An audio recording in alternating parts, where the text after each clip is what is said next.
नमस्कार, हामी farm बायोसेक्युरिटी topic सेसन्सको अर्को श्रृङ्खलामा छौँ। बायोसेक्युरिटीको वर्किङ प्रिन्सिपल अथवा यसले कसरी काम गर्छ भन्ने बारे बुझ्दैछौँ। क्यानाडाको Ontario ministry of agriculture, food and rural affairs, animal health and welfare ब्रान्चका डाक्टर ब्रुसको इक्जाम्पल हेरौँ। उपचारभन्दा रोकथाम उत्तम हुन्छ भन्ने उखान बायोसेक्युरिटीमा पूर्ण रूपमा लागू हुन्छ। यो चार्टमा हेर्नुहोस् है त। कुनै रोग एकजनाबाट दुईजनामा सर्दै गयो भने छोटो समयमै धेरै ठाउँमा फैलिन सक्छ। यही सिद्धान्त पशु र कृषि फार्महरूमा रोग फैलिँदाखेरि पनि लागू हुन्छ। रोग सर्ने श्रृङ्खलाको कुनै एक बिन्दुमा मात्रै रोकथाम गर्न सकियो भने त्यसपछि हुन सक्ने धेरै सङ्क्रमणहरू स्वत रोकिन्छन्। साना कदमहरूले पनि ठुलो अथवा एक्सपोनेन्सियल असर पार्दछ।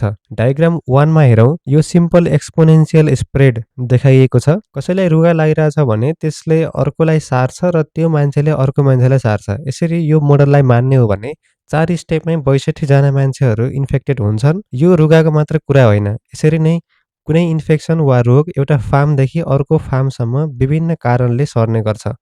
सुरुमा थोरै देखिए पनि रोगको फैलावट निकै छिटो बढ्छ। यही कारणले बायोसेक्युरिटीको सुरुवातमै ध्यान दिनु अत्यन्त आवश्यक हुन्छ। डायग्राम 2 मा हेरौँ। असमान तर यथार्थ रोग फैलावट, यसलाई रियलिस्टिक स्प्रेड पनि भनिन्छ। वास्तवमा रोग सबै ठाउँमा समान रूपमा सर्दैन।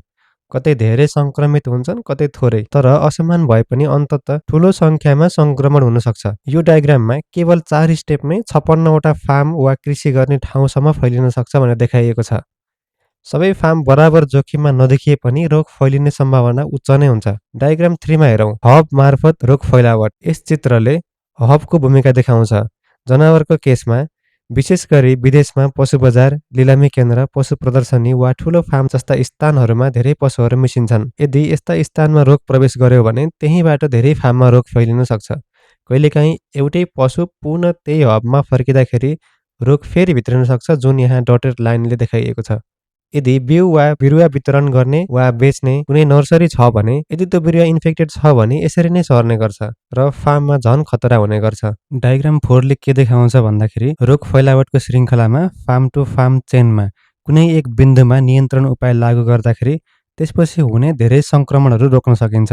जस्तै फार्ममा आगन्तुकका लागि हात धुने, कपडा परिवर्तन गर्ने, आगन्तुकको सवारी साधनलाई कन्ट्रोल एक्सेस जोन्स भित्र छिर्न नदिने उदाहरणहरू अपनाइयो भने रोग फैलावटलाई घटाउन सकिन्छ। अनि यो रोग फैलिने श्रृङ्खलाको कुनै एक पोइन्टमा पनि राम्रो उपायले सम्पूर्ण चेनमा ठुलो सुरक्षा दिन्छ। अब हेरौँ डायग्राम 5 मा, जसले देखाउँछ कि रोग कसरी फार्मबाट फार्मसम्म फैलिन्छ र बायोसेक्युरिटीले यसलाई कसरी रोक्न सकिन्छ। साना कदमहरूले पनि ठुलो सुरक्षा दिन सक्छन्। आउनुहोस् विस्तारमा बुझौँ। यहाँ 4 वटा स्टेप छन् र 4 वटा फार्म छन् अनि पहिलो फार्मदेखि चौथो फार्मसम्म कसरी चाहिँ रोगहरू सर्न सक्छ भन्ने कुरा देखाइएको छ। स्टेप 1 मा कुनै पनि नियन्त्रण नभएको अवस्थामा सबैभन्दा पहिले सोच्नुहोस् कि कुनै फार्ममा बायोसेक्युरिटीको उपाय छैन।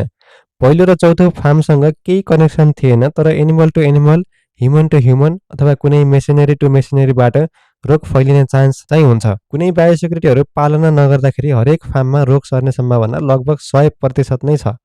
रोग अन्तिम फार्मसँग सजिलै पुग्छ। स्टेप 2 मा केही उपाय अपनाएको अवस्था देखाइएको छ। अब हरेक फार्मले सानो उपाय अपनाएको छ, जस्तै हात धुने, डिसइन्फेक्सन, आगन्तुकको नियन्त्रण। यसरी रोग सर्ने सम्भावना क्रमशः 90% मा घटाउँछ। त्यसैले चौथो फार्ममा रोग पुग्ने सम्भावना 73% मा घट्छ।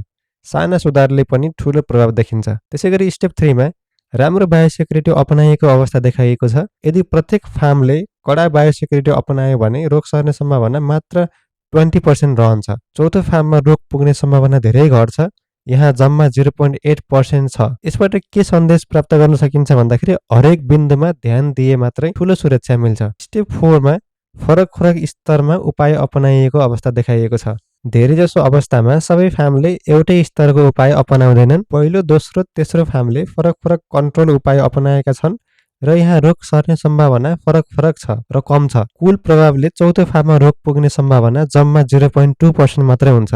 यसबाट के बुझ्न सकिन्छ भन्दा सबैले समान उपाय गर्नैपर्छ भन्ने छैन, तर सामूहिक उपायले ठुलो सुरक्षा दिन्छ। हाम्रो बायोसेक्युरिटी श्रृङ्खलामा हामीले देख्यौँ कि रोग र सङ्क्रमण रोक्न साना कदमहरूले पनि ठुलो प्रभाव पार्छ।